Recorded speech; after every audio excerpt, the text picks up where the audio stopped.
के जुगल चरणों में कोटिशः नमन।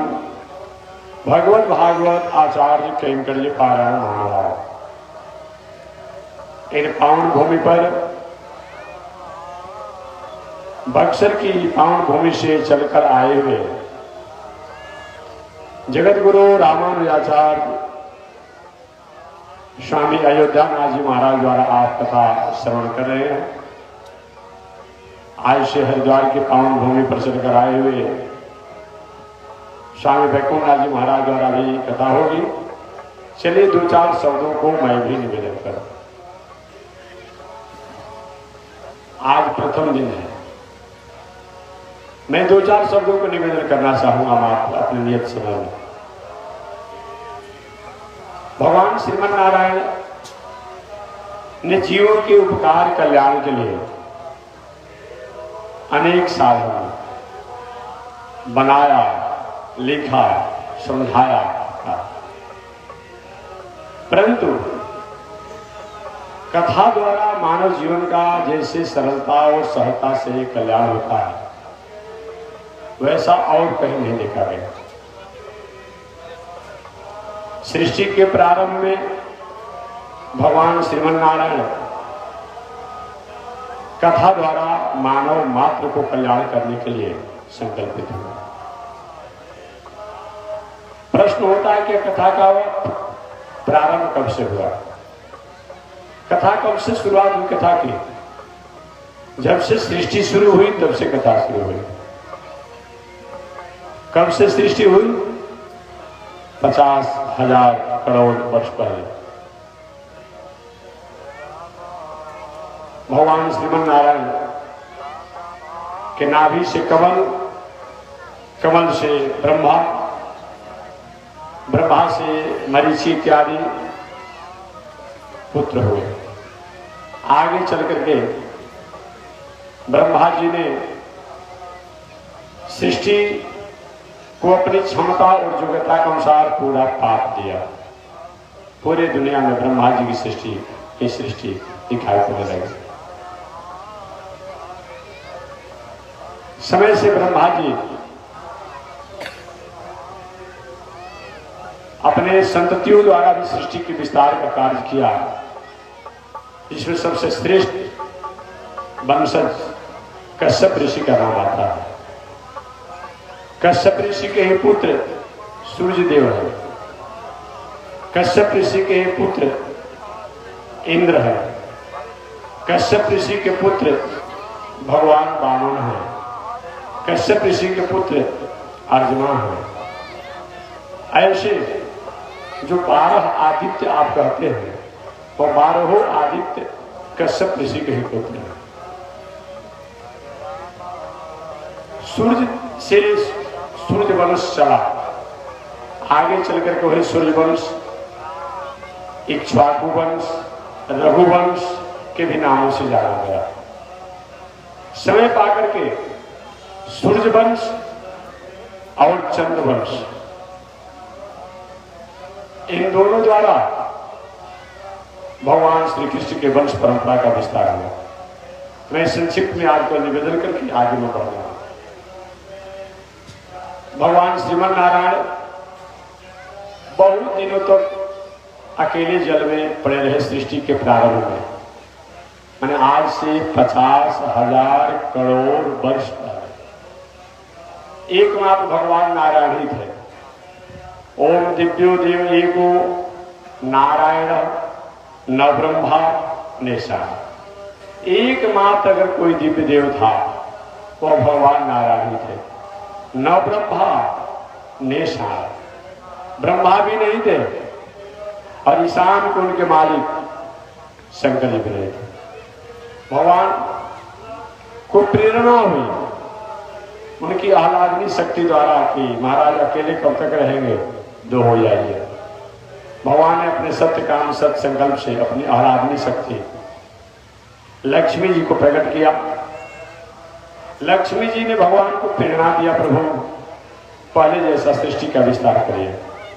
भगवान ने अपने सत्य काम सत्य संकल्प से नाभि से कमल और कमल से एक बालक प्रकट हुए, जिन बालक का नाम पड़ा पितामह प्रजापति।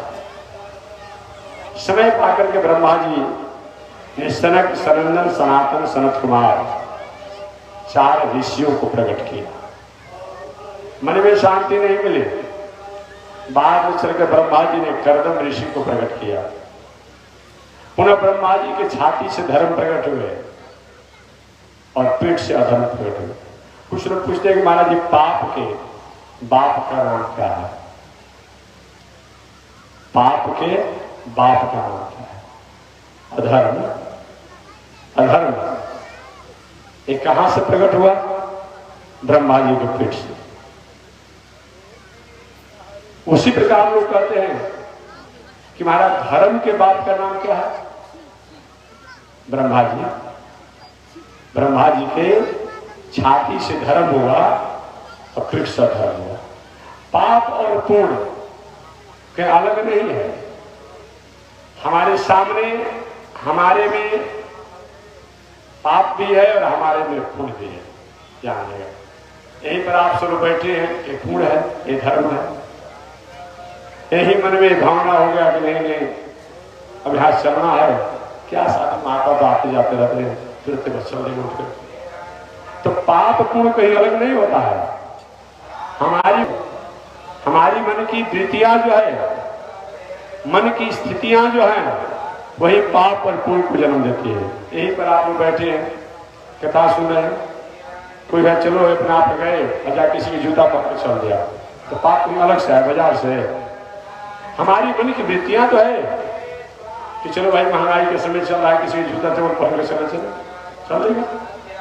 तो हमारा मन की वृत्ति जो है यही पाप है, यही पुण्य है। इसलिए मन के हार ये हार है, मन के जीत ये जीत, मन ही मिलावट राम से, मन ही करते जीत। ये सब मन का ही बखेड़ा है। मन अगर सही मार्गों में, सत्य मार्गों में लगा हुआ है, वही मोक्ष है। और मन कहीं गलत मार्गों में भटक रहा है, वही नरक है, वही बंधन है। इसलिए दुनिया में जो भी पूजा पाठ, यज्ञ, दान, तीर्थ व्रत होते हैं, सब केवल मन को समझाने के लिए ही होते हैं, और कोई नहीं है। जग किया जाए तब, पूजा किया जाए तब, पाठ किया जाए तब, तीर्थ किया जाए तब, व्रत किया जाए तब, स्वाध्याय किया जाए तब, जो कुछ भी योग किया जाए तब, तपस्या किया जाए तब, साधना किया जाए तब, कथा सुना जाए तब, सबका एकमात्र यही लक्ष्य है कि मन को किसी तरह से समझाना। अब मन इतना चंचल है कि समझाने के बाद भी ये समझ नहीं पाता है। मन एव मनुष्याणाम कारणम बंधन मोक्षे, बंध मोक्षे। ये मन ही जो है बंधन और मोक्ष का कारण है। मन को समझाना बहुत कठिन है। वायु को अपने बस में आप कर सकते हैं, जल को अपने बस में कर सकते हैं, वायु को अपने बस में कर सकते हैं, जल को अपने बस में कर सकते हैं, लेकिन मन को वश में करना सहज काम नहीं। अरे वायु को वश में करते हैं जी, ठीक में वायु को यंत्रों द्वारा भर कर रुके जाते हैं, बस में हो जाता है। जल को ही बस में करते हैं, बहुत उपकरणों में जल को डाल देते, उसी में रुका रहता है, लेकिन मन रुक नहीं पाता। मन बड़ा चंचल है, कैसे इसे समझाऊं।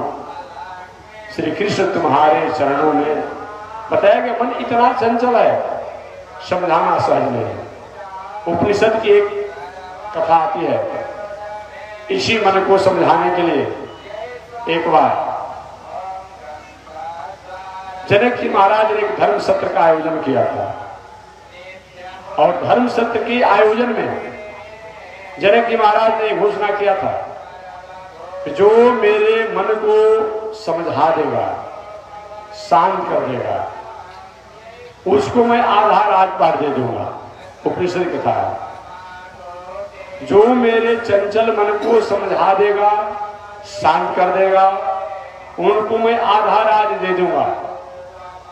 इसके लिए उन्होंने एक धर्म सत्र का आयोजन किया था। बड़े बड़े विद्वान, ज्ञानी, अमलात्मा लोग आए और समझाना चाहे। कोई कहता महाराज मैं आपके लिए जग करूंगा, मैं आपके लिए दान करूंगा, आपके लिए तीर्थ करूंगा, आपके लिए व्रत करूंगा, आपके लिए मैं पूजा करूंगा, आपके लिए मैं पाठ करूंगा। कोई भी सक्षम नहीं हो पाया। अंत में उस स्थान पर संतों में महासंत अष्टावक्र जी आ गए। अष्टावक्र गीता भी है। अष्टावक्र जी महाराज का शरीर का बाहरी अंग जो है 8 अंगों से टेढ़ा है। आ गए। अब जी सभा में प्रवेश किए। अब सब लोग देख करके उनको हंसने लगे और कहने कि अब तो समाधान हो ही जाएगा जनक का। अब बाबा आ गए ना, अब समाधान हो जाएगा। संत महात्मा किसी पर नाराज नहीं होता है, संस्कृति ही नहीं है। लेकिन बहुत बड़ा किसी का अनिष्ट होने वाला हो, किसी का बहुत बड़ा अनिष्ट होने वाला हो, अहित होने वाला हो, अमंगल होने वाला हो, और कोई व्यक्ति अपने दम अहंकार की पराकाष्ठा की ऊंचाई पर चढ़ा हो, वहां तो संत महात्मा थोड़ा सा खड़ा होते हैं, होना भी चाहिए। हमारे अष्टावक्र जी महाराज ने कहा, जनक मैं तो समझता था तुम ज्ञानी हो, लेकिन आज मैं समझ गया कि तुम महामूर्ख हो। समझिए, श्रीमद् भगवत गीता में जनक के बारे में कहा गया है, कर्मणि वही संसिद्धि मां सीता जन कार्य। ऐसे जनक जी को एक ही बार में अष्टावक्र का, मैं तो समझता तुम ज्ञानी हो, लेकिन मैं समझ गया तुम महामूर्ख हो। और जो भी सभा में विद्वान विद्वान नहीं है, ये तो बहुत बड़ा अज्ञ है, अज्ञानी है, ये और मूर्ख है। जनक जी का हुआ खड़ा हुआ, महाराज कितने आग्रह करने के बाद बड़े बड़े संतों को मैंने बुलाया है, पर आप इनको ऐसे कह रहे हैं। महाराज क्षमा किया जाए, कोई गलती हुआ तो उसको क्षमा कर दीजिए। अंत में जनक जी महाराज ने क्षमा मांगा अष्टावक्र जी से। संत है, संत का आवेश और पानी का लकीर मिटने में, हटने में, दूर होने में देर नहीं लगती। संत किसी पर क्रोध नहीं करते हैं। कहीं थोड़ा इधर उधर हुआ, डांट फटकार हुआ, फिर अपने आप आनंद है। आप जल में डंटे का प्रहार करिए, कुछ देर के लिए जल फट जाता है और कुछ ही देर के बाद जल अपने आप ही मिल जाता है। संतों का क्रोध ऐसा ही होना चाहिए, किसी की अनिष्ट की भावना नहीं होनी चाहिए। कोई बात हो गया अपने आप में, एक अनिष्ट की भावना नहीं, थोड़ा डांट फटकार कर दीजिए, थोड़ा अपना कर दीजिए, लेकिन हमेशा हमेशा के लिए उसकी अनिष्ट की भावना नहीं हो सकती। अष्टावक्र जी प्रसन्न हो गए। कैसे ही बताओ जनक, तुमने आयोजन क्यों किया था?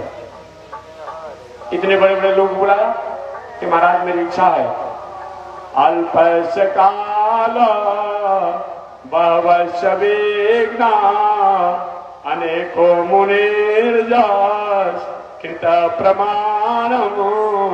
अल्पस्य काल, एक तो अल्पकाल है, एक तो अल्पकाल है, उसमें बहुत से विघ्न है।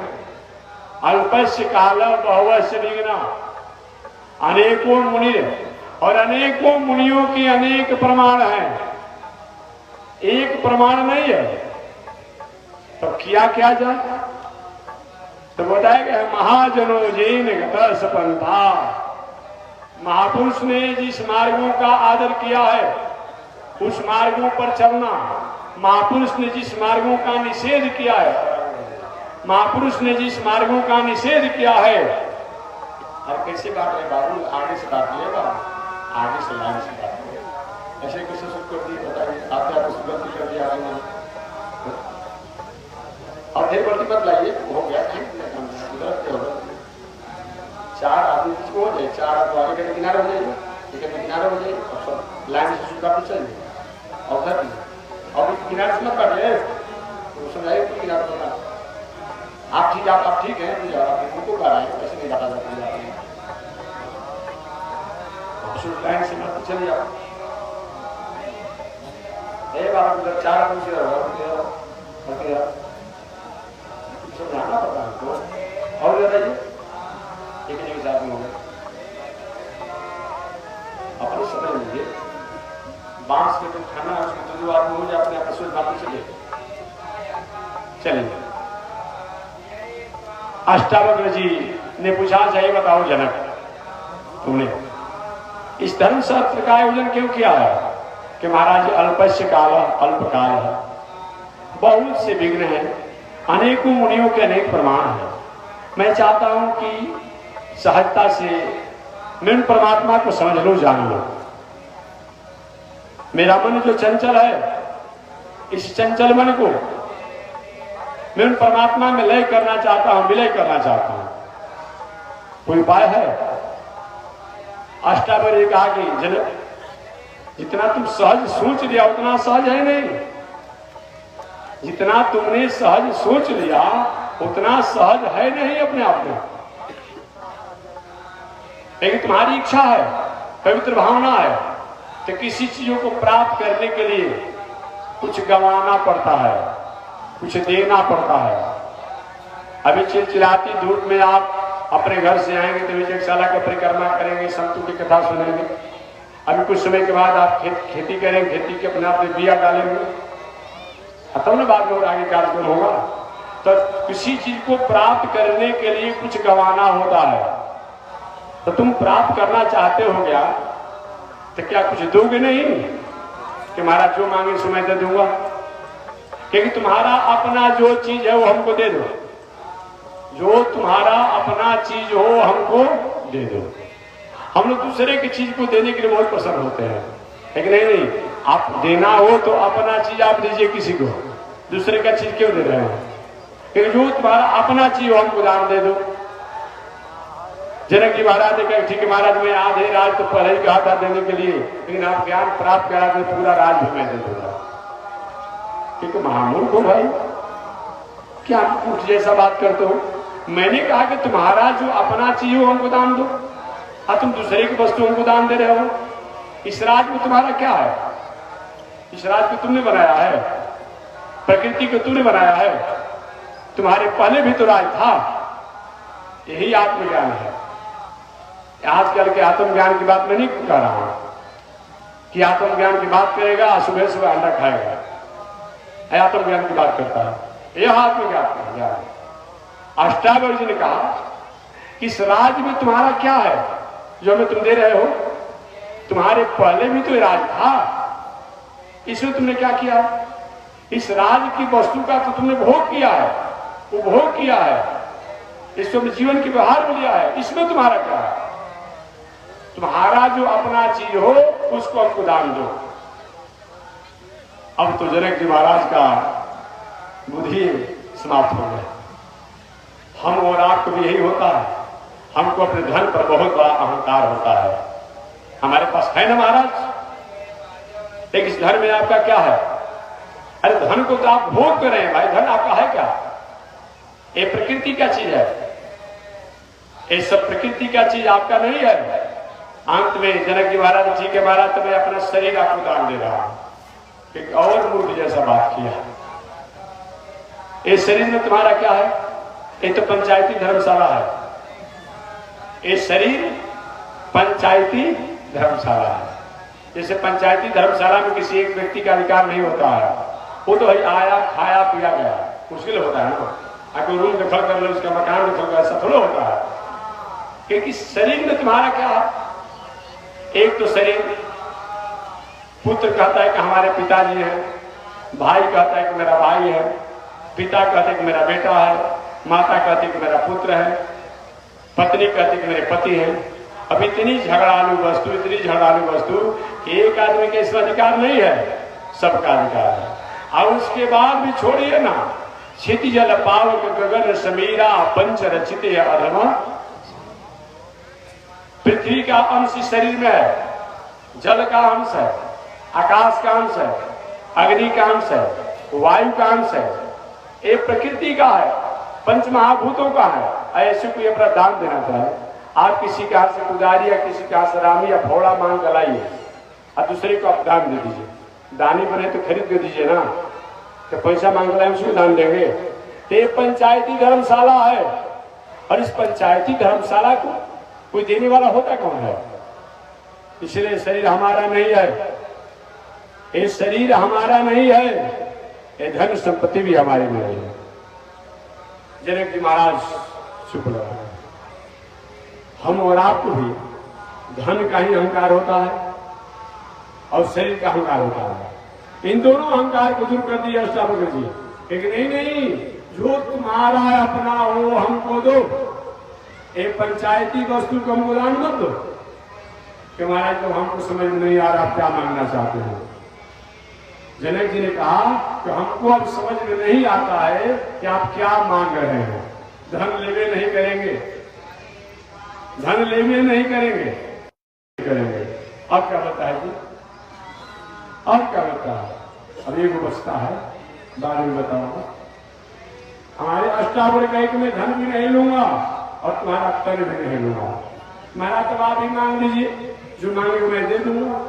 कि जो मैं मांगूंगा उसको तुम दोगे कि कहा मारा दूंगा। तो कहे कि तुम अपना मन दे दो। यही हम नहीं दे पाते हैं, और सब कुछ तो हम दे देते हैं लेकिन मन हम किसी को नहीं दे पाते हैं। मंदिर में जाते हैं, पुजारी कहते हैं अक्षत चढ़ाइए जी, महाराज चढ़ा दिया, फूल चढ़ाइए चढ़ा दिया, माला चढ़ाइए चढ़ा दिया, रुपया चढ़ाइए, पॉकेट में 10 के नोट तो चढ़ा दिया। आप कहते हैं कि थोड़ा ध्यान कीजिए। आज जो ही आंख बंद करके जब ध्यान करना शुरू करते हैं तो दुनिया का जितना उपद्रव है उसी समय आ जाता है। देखेंगे कई मंदिर में आप जाते हो, उनको किसी चीज को ध्यान करते हो, ऐसे सब ठीक रहेगा।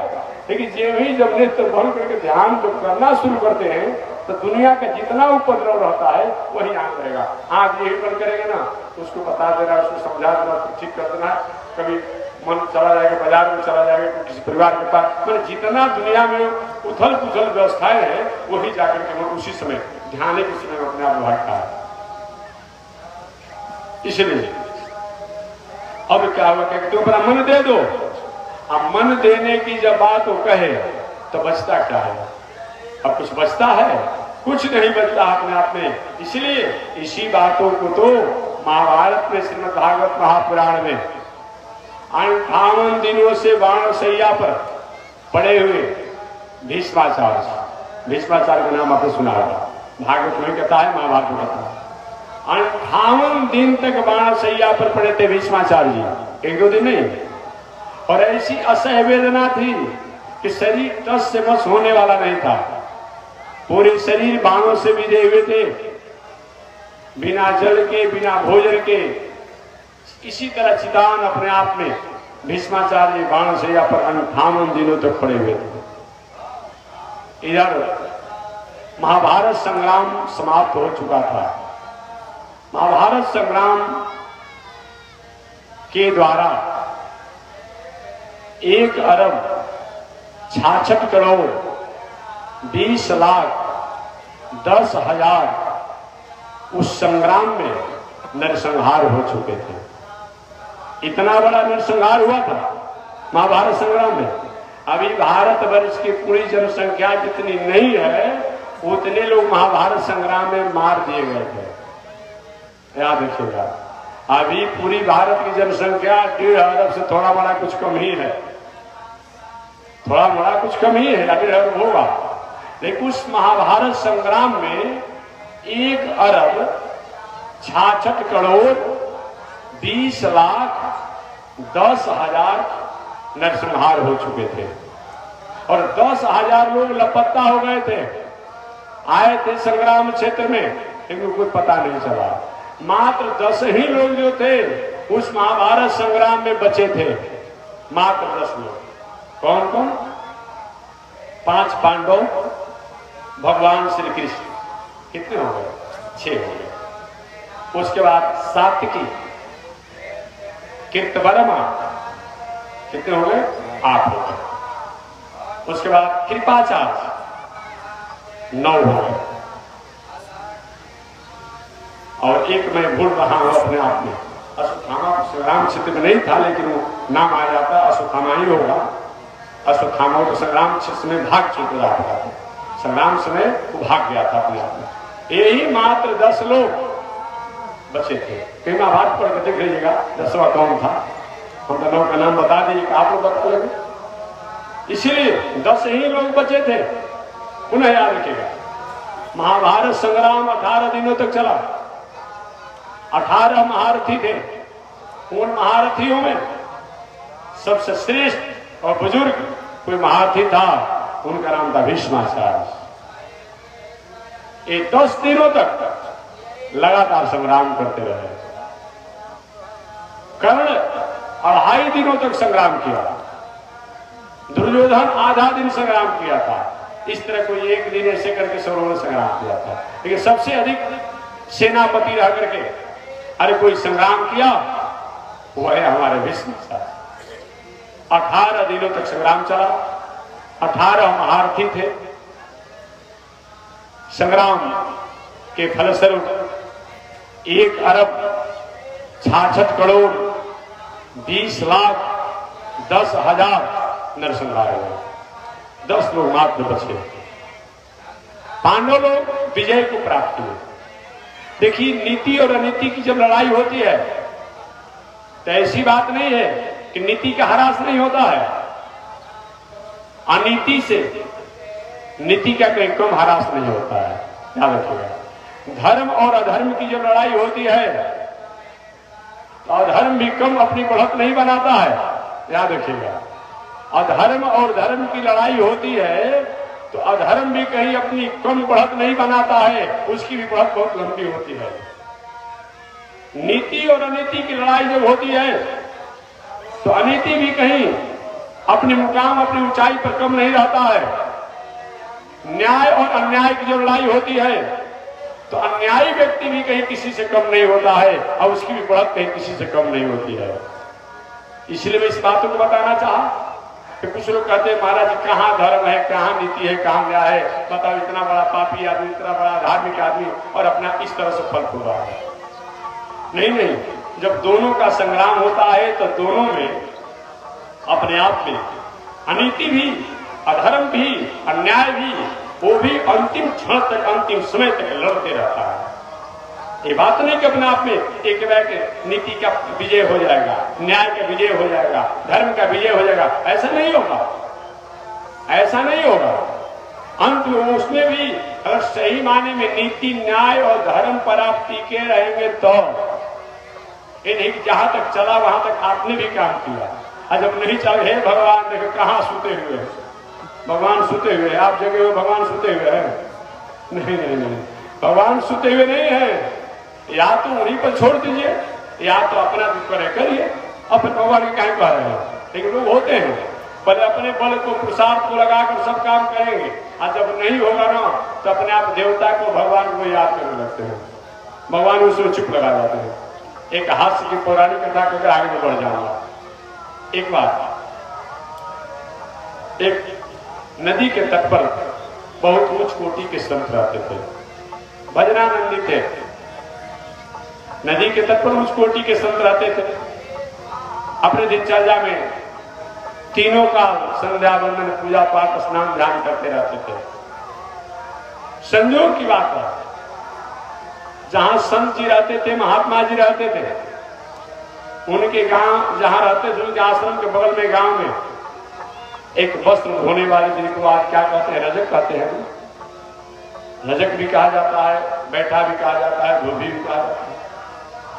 वो भी रहते थे और वो भी महात्मा जी जहां नहाते थे जिस घाट पर, और उसी घाट पर जाकर भी कपड़ा पर अपना आप साफ करते। शास्त्र से जहां कपड़ा वस्त्र को साफ किया जाता है, उस घाट पर स्नान करने पर भी जल से शास्त्र अशुद्ध माना जाता है। इसलिए जो होता हो कहीं थोड़ा इधर उधर हट करके ही अपने आप को स्नान करना चाहिए। किंतु वस्त्र कैसा कैसा होता है तो मत पूछिएगा। और शौच का भी वस्त्र वो उसी में रहता है, और भी अनेक प्रकार के वस्त्र उसी में रहते हैं। और महात्मा जी रोज कहते, सुनो ये मेरा घाट है, मेरे घाट पर तुम वस्त्र मत खींचो, दूसरे की जगह अपना देख लो। तो भी कम से कम से बड़ी आदत था कि तुम्हारे बाप का घाट है, हम खींच लूंगा। अब दोनों में रोज टकरार चलती थी, रोज टकरार चलती, वाक युद्ध चलता था। अंत में एक दिन वाक युद्ध होते होते अपने आप क्या हुआ, महात्मा जी यही पहुंचे थे, वो भी कपड़ा लेकर पहुंच गया। आओ तो आओ, आओ तो आओ अपने आप। ये भी अपने आप कुछ बोले तो भी कुछ बोला अपने आप। ये भी अगर कहीं प्रहार मारे होंगे तो भी अपने आप अपना डंडा लेकर जो कपड़ा साफ वो भी लेकर मार रहे चला। अंत में अपने आप में महात्मा जी परास्त हो गए। पहले तो अपना पराक्रम दिखाए, गाली गलौज जो भी दिया भी दी अपने आप में, दोनों तरफ से होगा। धारा पकड़ा पकड़ो, पटका पटको, सब हो गया अपने आप में। इनको था कि हम भगवान के भजन करते हैं अपने आप में। ये भी कभी कभी दौड़ते अपने आप में मारने के, वो भी कभी कभी दौड़ता इनको मारने के। ये कभी गाली देते दौड़ते, भी दौड़ते गाली देते।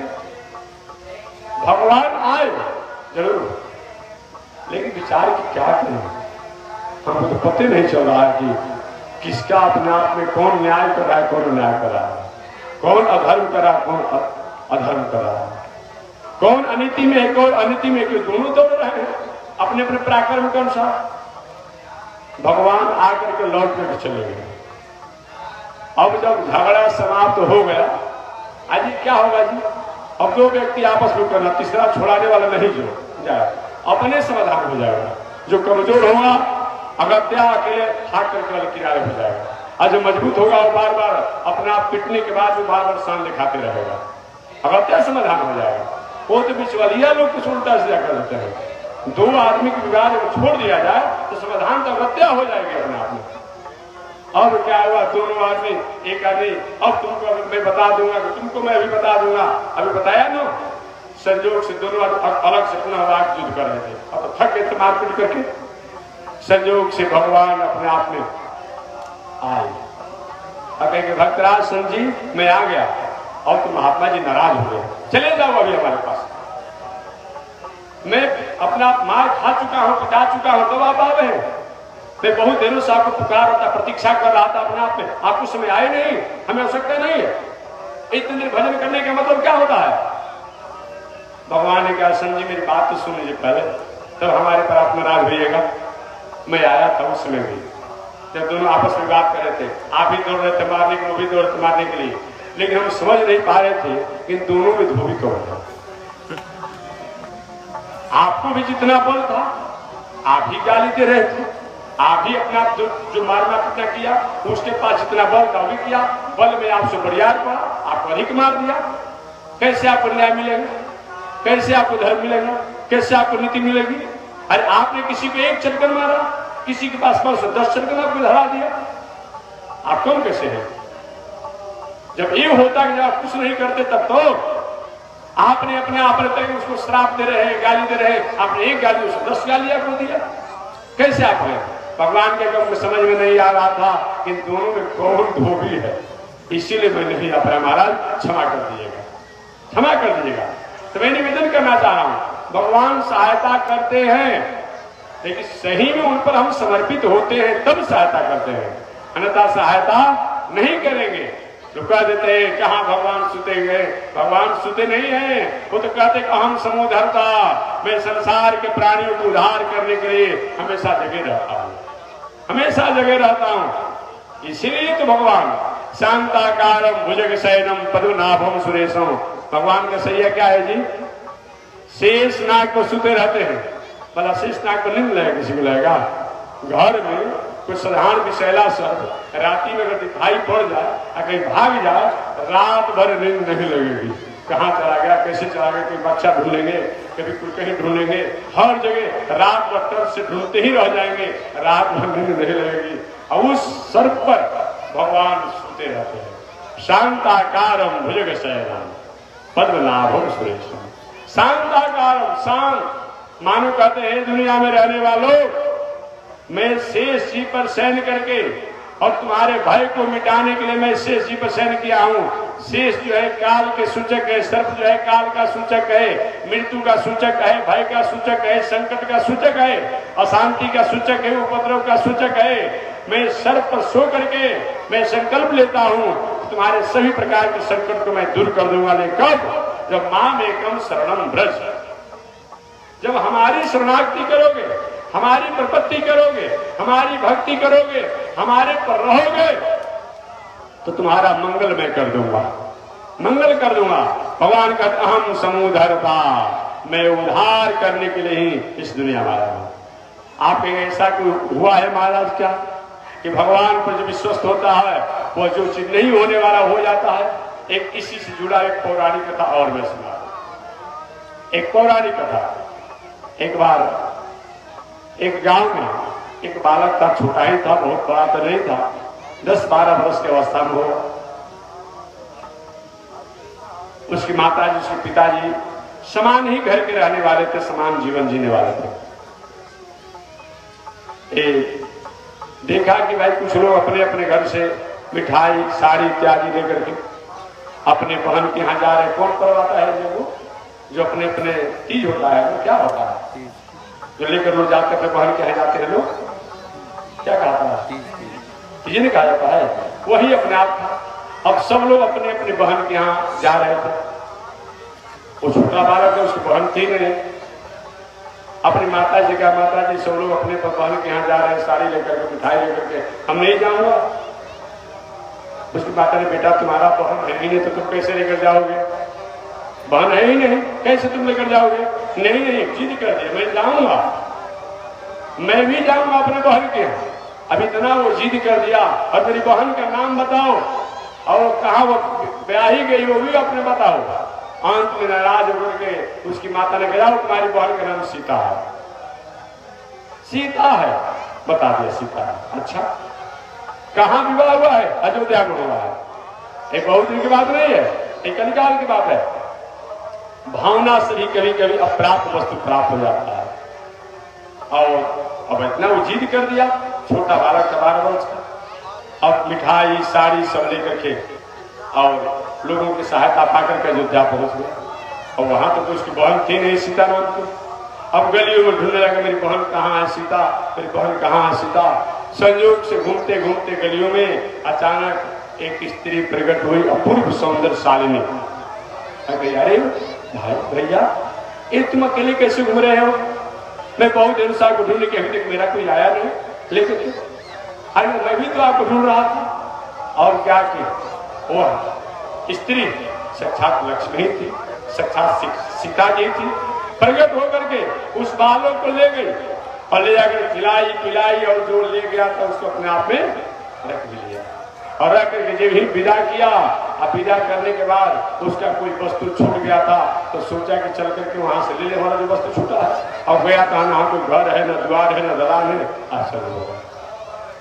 अहम समुद्धरता, भगवान हमारी भावना के अनुसार हमें उद्धार करते, हमारी मंगल कामनाओं को पूरा करते हैं, ये बताया गया। इसलिए मानवीय जीवन में हमें श्रद्धा होनी चाहिए, सद्भावना होना चाहिए, संस्कार होना चाहिए और समर्पण होना चाहिए। कुछ लोग श्रद्धा तो है लेकिन संस्कार नहीं है, कुछ लोग संस्कार तो है समर्पण नहीं है, कुछ लोग समर्पण तो है लेकिन संस्कृति नहीं है। अतः श्रद्धा भी होना चाहिए, संस्कार भी होना चाहिए, सदाचार भी होना चाहिए, समर्पण भी होना चाहिए। ऐसा होता है तो हर वस्तु, हर व्यवस्था में परमात्मा की कृपा बनी रहती है। भीष्माचार्य जी महाराज 58 दिनों से वानसैया पर पड़े हुए थे, 58 दिनों से, एक दो दिन सुनिए।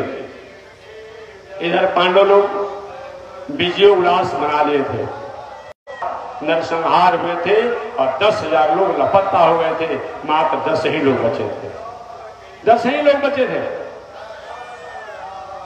विजय उल्लास मनाने के बाद उसी विजय उल्लास में तो पांचों पांडवों के जो पुत्र थे उनको अश्वत्थामा द्वारा वध कर दिया गया था। कथा आप जानते होंगे विस्तार से, वध कर दिया गया था। द्रौपदी अपने उसी पुत्रों के शोक में बेहुआ होकर के अपना रो रही थी, आखिर मैंने कौन सा अपराध किया, मेरे सोए हुए पुत्र को अपना किस ऐसा अपराधी ने अपराध किया कि काटा। जबकि शास्त्र की नीति है, कोई सुता हुआ व्यक्ति हो, सोया हुआ व्यक्ति हो, कोई रोगी आदमी हो, कोई पागल आदमी हो, याद रखिए, रोगी आदमी हो, पागल आदमी हो, सोया हुआ आदमी हो, कोई पूजा पाठ कर रहा हो, कोई समाज सेवा में लगा हो, कोई राष्ट्र सेवा में लगा हो, कोई धर्म की सेवा में लगा हो, कोई संस्कृति की सेवा में लगा हुआ हो, अपंग हो, असहाय हो, अनाथ हो, ऐसे व्यक्ति को कभी भी प्राण वध नहीं करना चाहिए। ऐसा किया जाता है तो ब्रह्म हत्या का दोष ऐसा दोष लगता है। क्या कहते हैं, उन सुव्यवस्था में द्रौपदी के 5 पुत्रों को अश्वत्थामा और कृतवर्मा ने निर्मम हत्या करके उनके सिर को काट करके धड़ से और सिर को लेकर के दुर्योधन को दिया था। इस घटना को सुनकर के पांडव लोग अश्वत्थामा को पकड़ कर लाए, एक बलि के पशु के समान उसको बांध करके दंड देने का प्रावधान किया। उस समय अचानक द्रौपदी जब लेकर के आ रहे थे उन द्रोणपुत्र अश्वत्थामा को, द्रौपदी ने देखा कि यही मेरे पुत्र का अपराधी है, हत्या करने वाला है। लेकिन धन्य है माता द्रौपदी, धन्य है। 5-5 पुत्रों के लाश पड़े हुए हैं, 5-5 पुत्रों के लाश पड़े हुए हैं। अर्जुन अश्वत्थामा को एक बलि के पशु के समान खींच करके ला रहा है। द्रौपदी कहती है मुच्यताम मुच्यताम ऐसा, हे पांडव मुच्यताम, छोड़ दीजिए, मुक्त कर दीजिए। एक गुरु के पुत्र हैं, इनका नाम द्रोणाचार्य है। जैसे मैं अपने पुत्र के वियोग में आज दुखी हूं, इनकी माता भी इकलौते माता के पुत्र हैं। इनकी माता कृपी जो है ये भी अपने आप में अपने पुत्र के वियोग में अपने आप रोएंगे। छोड़ दीजिए, जो होने वाला सस हो गया अपने आप में। क्योंकि मुच्यताम ईश्वरी ब्राह्मणों वितनांगुरु, ये ब्राह्मण जो होता है वो प्राण वध के योग नहीं होता है, इसलिए को छोड़ दिया जाए। अर्जुन कहते हैं और कोई छोड़ देगा तो छोड़ देगा, लेकिन मैंने प्रतिज्ञा किया है कि मेरे गांडीव का अधिकार है कि मैं इसे अपराधी को दंड नहीं दिया। भीम ने भी संकल्प लिया था कि मैं अपने आप जो ऐसे अपराधी को दंड नहीं दूंगा तो मेरा नाम भीम नहीं। इधर भीम कहते मैं इसे छोड़ूंगा नहीं, अर्जुन कहते कि मैं छोड़ूंगा नहीं। धर्मराज युष्टि कह रहे हैं कि अर्जुन जब द्रौपदी के पुत्र मारे गए हैं, आप द्रौपदी स्वयं कह रहे हैं कि छोड़ दीजिए, तो छोड़ देना चाहिए। नकुल सहदेव कहते हैं कि हे भैया अर्जुन, हे भीम, अरे जो होने वाला सो हो गया, अब हमारे राजा धर्मराज युष्टि जी जब कह रहे हैं तो छोड़ दिया जाए। लेकिन अर्जुन और भीम अपने वचनों पर अड़ी गए, नहीं कुछ भी होगा मैं छोड़ूंगा नहीं। आपसी परिवार में थोड़ी सी विभेद हो गया। द्रौपदी, नकुल, सहदेव, धर्मराज युधिष्ठिर एक कह रहे कि छोड़ दिया जाए अश्वत्थामा को, जो हो गया सो हो गया। इसने पांडवों के 5 पुत्रों को मारा है, हत्या किया है, लेकिन इसको मारने से भी पुनः लौट करके तो नहीं आ सकते हैं। इधर अर्जुन भीम कहते मैं नहीं छोड़ूंगा। भगवान श्री कृष्ण बगल में थे। अर्जुन ने कहा महाराज आप निर्णय कर दीजिए ना, क्या करना चाहिए। और हमसे पूछते हो अर्जुन, हमसे, तो मैं यही कहूंगा कि इसको मार भी दीजिए या छोड़ भी दीजिए। तुम्हारा ये क्या मतलब होता है, मार भी दीजिए और छोड़ भी दीजिए, इसका मतलब क्या होता है। भगवान श्री कृष्ण ने कहा कि ब्रह्म बंधुर न हंतव्य आतताई वधारणा। ब्राह्मण बंधु कुल गोत्र, जो पहले भी मैंने बताया, ब्राह्मण का, बंधु का, कुल का, गोत्र का, ज्ञानी का, ज्योतिषी का, डॉक्टर का, राजा को, वैद्य को, असहाय को इत्यादि पहले जो बताया, इन सब लोगों को ये बध के योग नहीं है। क्या चीज, ये बध के योग नहीं है। ब्रह्म बंधुर न हंतव्या आतताई बधारण। लेकिन जो आतताई हो, आतंकवादी हो, उग्रवादी हो, चाहे वह ब्राह्मण ही क्यों न हो, चाहे बंधु ही क्यों न हो, चाहे बेटा ही क्यों न हो, चाहे वह ज्योतिषी वैद्य डॉक्टर राजा ही क्यों न हो, वो छोड़ने जो नहीं। आतताई किसे कहा जाता है, आतंकवादी किसे कहा जाता है, अग्रदा, जो अकारण देश, राष्ट्र, समाज, प्राणियों को अहित करते रहता है, अमंगल करते रहता है, उसी को आतताई कहते हैं। जो खेत में आग लगा दे, खलिहान में आग लगा दे, बच्चों को विष देकर के मुआ दे अपने आप में, ऐसी किसी मर्यादित नारियों की मर्यादा को जो भंग कर दे, ऐसा जो गलत आचरण और किसी असहाय अबला नारियों की धन संपत्ति को छीन ले, किसी असहाय व्यक्ति की संपत्ति को छीन ले, किसी को परेशान करते रहे, राष्ट्रद्रोही हो, समाजद्रोही हो, धर्मद्रोही हो, ऐसे व्यक्ति को अगर मार भी दिया जाए तो पाप नहीं लगता है। ब्रह्म बंधुर न हंतव्य आतताई बधार। ब्राह्मण बंधु कुल गोत्र की हत्या तो नहीं होनी चाहिए, लेकिन आतताई चाहे कोई भी हो उसको छोड़ना भी नहीं चाहिए। भगवान का यही मेरा विचार है, बाकी तुम लोग समझ लो। अर्जुन समझ गए।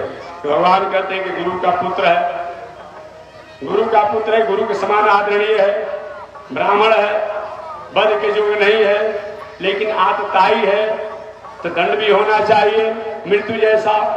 तो इसका जो मणि जो है इसी को निकाल लिया जाए और निकाल कर शिविर से बाहर इसको बाहर खदेड़ दिया जाए, ये इसका मृत्यु दंड हो जाएगा। वही है सुखामा के मणि को निकाल कर, तेज को निकाल करके और खींच के दुष्ट का टीका ब्राह्मण पर ही किया जाता है और धक्का देकर बाहर भगवान से।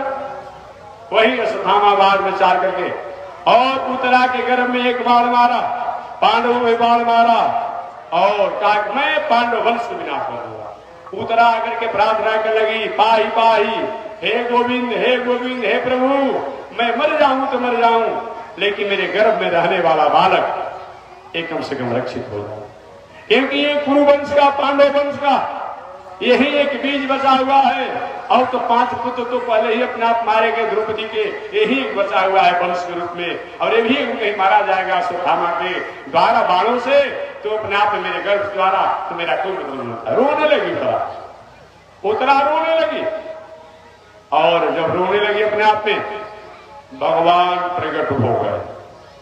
केवल भगवान मुरली वाले, मुकुट वाले, मुरपंख वाले के रूप में प्रकट नहीं होते हैं, केवल भगवान धनुधारी के रूप में प्रकट नहीं होते हैं, जिसकी जैसी आवश्यकता पड़ती है उसके रूप में हो जाते हैं। अब द्रौपदी के वस्त्रों को खींच करके निर्वस्त्र किया जा रहा था, नंगा किया जा रहा था, वहां भगवान शारीरिक रूप में प्रकट हो गए, शारीरिक रूप में प्रकट हो गए। समझ लीजिएगा, तो ये कोई जरूरी नहीं है कि अपने आप भगवान उसी रूप में आएंगे। अब किसी कोई व्यक्ति असहाय व्यक्ति हो, दीन व्यक्ति हो, उसको अपने आप में कहीं कन्या का विवाह करना हो, अब वस्तु की काम हो, कोई हमारा शरीर है ना, अब शरीर से वस्त्र मिलेगा, कपड़ा मिलेगा विवाह के अवसर पर, अब भंडारा का सामान मिलेगा। अरे भाई शरीर मत दीजिए, अगर आप सही में हो तो उसको 100 रुपया देकर उसको भंडारा के सामान खरीदवा दीजिए, कन्या के विवाह के उपयोगी सामान खरीदवा दीजिए, ये होना चाहिए। तो भगवान की कृपा का मतलब ये नहीं होता है कि भगवान चतुर्भुज और रामकृष्ण के रूप में आकर सहायता करेंगे, नहीं नहीं, जिसकी जैसी आवश्यकता पड़ती है उसी रूप में आ जाते हैं भगवान। आपने सुना होगा द्रौपदी को बेइज्जत किया जा रहा था दुशासन द्वारा, भगवान साड़ी का रूप बना करके आ गए और उसकी रक्षा किए, यही होता है। अब क्या हुआ, भगवान प्रकट हो गए एक स्वरूप से उतरा के गर्भ में, और एक स्वरूप से बाहर भी प्रकट हो गए। उतरा के गर्भ में भगवान ने अपने गदा को घुमाना शुरू कर दिया और इतने तेजी से सूक्ष्म रूप में घुमाया कि जो तेज था अपने आप में ब्रह्मास्त्र का, सुधामा का, वह निस्तेज हो गया और उतरा के गर्भ के बालक की रक्षा हो गई। वही बालक थे जो बाद में चलकर परीक्षित के नामों से जाने गए, जो परीक्षित के नामों से जाने गए। और बाहर भी खड़े हो गए भगवान के, बेटी क्या समाचार है, बाबा अभी कुछ राहत है, अच्छा अब बताओ क्या है, अभी कुछ ठीक है, अब बताओ। इस तरह से बाहर से भी रक्षा किए, भीतर से भी रक्षा किए। भगवान जिस पर कृपा करते हैं बाहर से भी रक्षा करते हैं और भीतर से भी रक्षा करते हैं, लेकिन जनाते नहीं हैं कि हम तुम्हारी रक्षा करते हैं। ये दुनिया वाले तो जनाने लगते हैं। इस तरह से अपने आप में रक्षा हुआ। वही समय पाकर देश काल पात्र के अनुसार राजा परीक्षित प्रकट हुए। बोलिए श्री परीक्षित जी महाराज की। तुम्हें कथा तो आगे बढ़ाना चाह रहा था, लेकिन लेट होगा हमारे पीठाधीश्वरों की कथा कहने में, तो मैं निवेदन करना चाहूंगा कि वही अपने आप में पांडव लोग विजय को प्राप्त कर लिए। अश्वत्थामा द्वारा जो कुचक्र किया गया था उससे भी लोगों को मुक्ति मिल गई, मुक्ति मिल गई। एक दिन पांडवों ने विचार किया था, विजय उल्लास मनाने के बाद परीक्षित का जन्म तो बाद में हुआ है, एक प्रसंग बस मैंने निवेदन कर दिया है। परीक्षित का जन्म बाद में हुआ है, एक प्रसंग बस मैंने याद दिला दिया। जब विजय उल्लास को जब मना लिए पांडव लोग, एक दिन भगवान श्री कृष्ण द्वारिका जाने की तैयारी में थे, और द्वारिका जाने की जब तैयारी में थे तो कुंती फुआ को प्रणाम किए, फुआ जी अब मैं जा रहा हूं द्वारिका। अब द्वारिका के नाम लेते और जाने की बात सुनते ही कुंती रोने लगी, रोने लगी, रोने लगे। गोविंद आप जा रहे हैं? हाँ फुआ जी अब मैं जा रहा हूं। अरे छोड़कर चले जाएंगे? इतनी आर्त होकर के रोने लगी कुंती कि कुंती की भावना में भावित होकर के भगवान के फुआ जी सुनो, अब जब तक तुम कहोगी नहीं तब तक मैं जाऊंगा नहीं, जाओ। अब मैं नहीं जाऊंगा, रुक। यही प्रेम होता है। आजकल का प्रेम नहीं कि रास्ते में किसी से मुलाकात हो गया, अरे भाई जी बहुत अच्छी बात, हाथ से हाथ मिलाए, चाय भी पिए, पाव रोटी भी खाए अपने आप में, ठीक है देखिए कोई मौका मिलेगा अपने आप में तो मेरे यहाँ भी आप आइएगा। हाँ हाँ आएंगे अपने आप में। बेचारा अपने आप में कहीं चला, रेलवे स्टेशन पर गया और वहां पर ट्रेन आने में 8 घंटा देर थी। मित्र जो कहा था आने के लिए, उसका रेलवे स्टेशन के बगल में घर था, तो सोचा मित्र पहले कहा था आने के लिए, चलो वहीं पर 8 घंटा बिता लेंगे।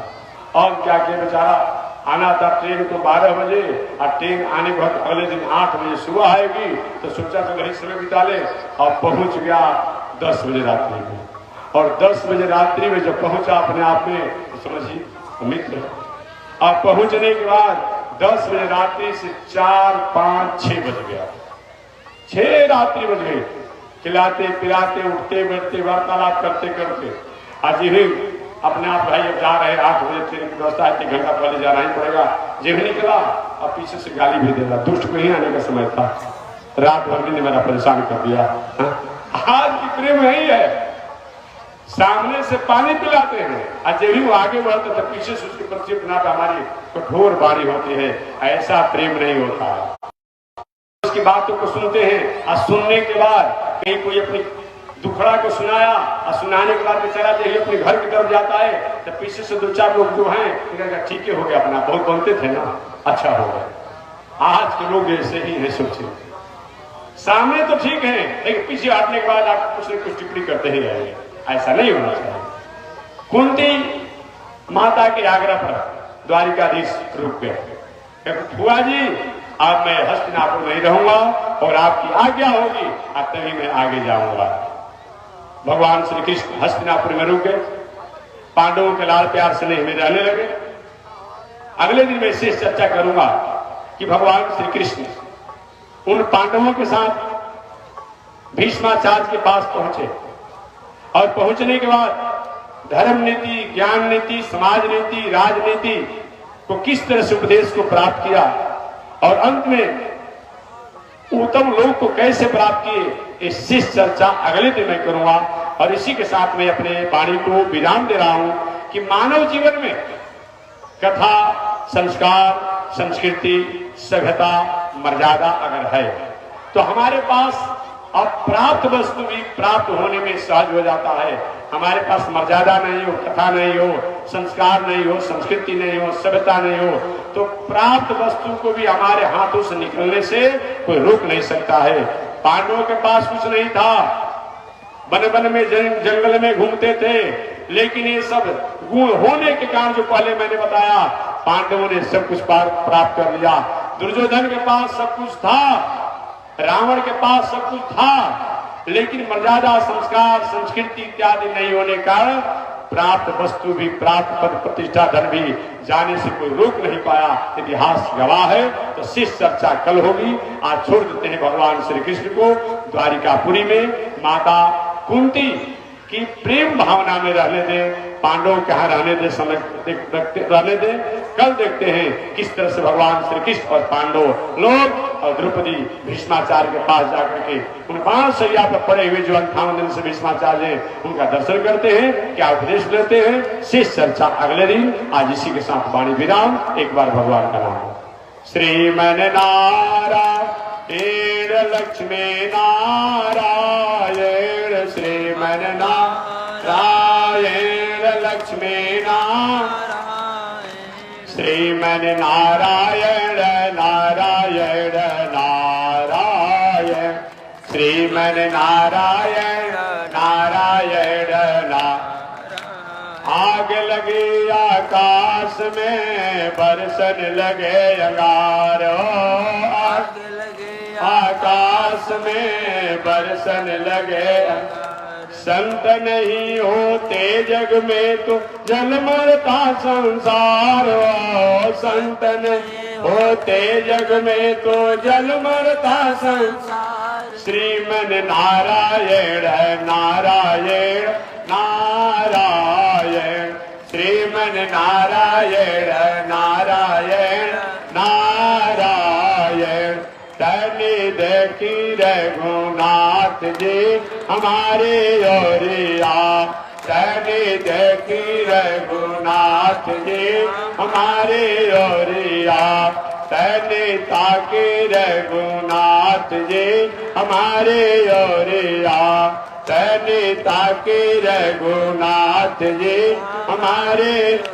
बोलिए श्री लक्ष्मी नारायण भगवान की, श्री भाष्यकार भगवान रामानुजाचार्य स्वामी महाराज की, विश्व वंदनाचार्य श्री त्रिदंडी स्वामी महाराज की। हरि ओम। शांति है, शांति है, शांति।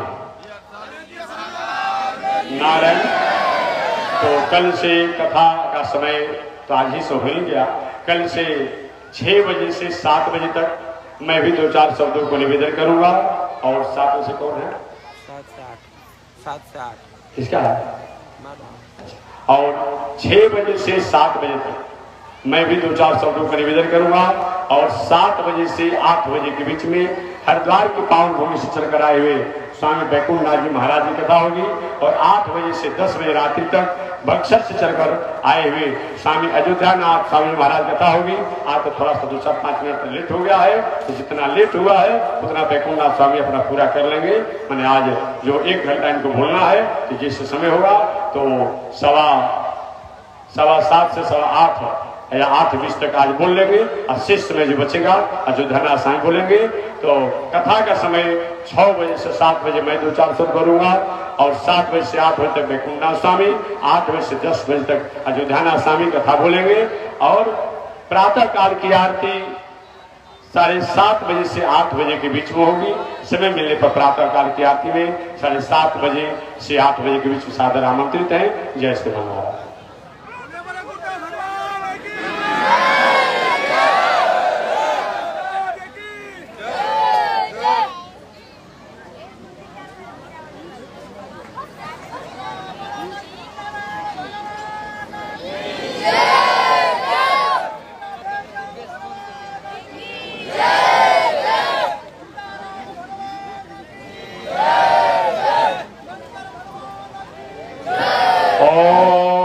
चंद्रमा मनसो जात चक्षो सूर्यो अजायत श्रोत्राद्वायुष प्राण सुमुखादुनिरजायत।